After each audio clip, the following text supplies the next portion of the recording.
A lot of economists like to say inflation, a little bit of inflation, is a good thing, and a little bit of deflation is bad. Well, it is for the rich people and for the bankers that say that it is.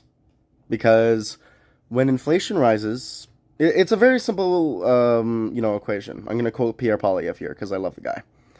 If you need stuff and inflation happens, you'll lose money and you need to pay more. But if you have stuff, then your stuff goes up in value. It's really that simple. And in fact, I wish I could have broken it down myself in such a way, but Pierre is really good at breaking down inflation in that sort of way.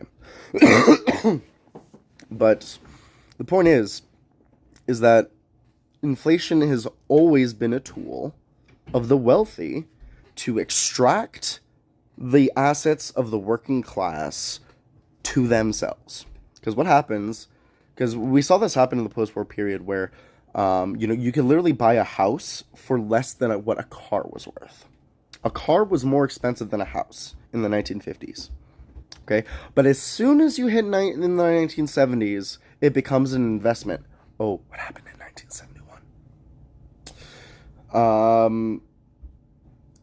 And so as businesses started to get deregulated, especially under Ronald Reagan, it even started to get worse. So the problem started in the 1970s. It got worse in the 1980s, and now it's like somehow it even gets worse now to the point where, like a house in Canada is like $800,000.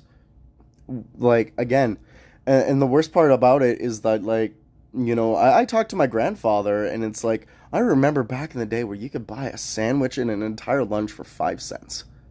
And it's like it's because our it's not because we have them. And it's like people keep saying, "Oh, we're more wealthy now. We're way more wealthy now." And it's like, yeah, technically that's true.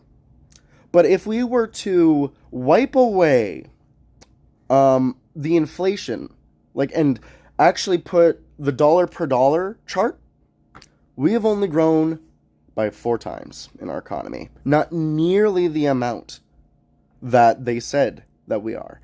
That means 90% of our economic growth is fraudulent. 90%. 90%. 90% of our economy is fraudulent because of inflation.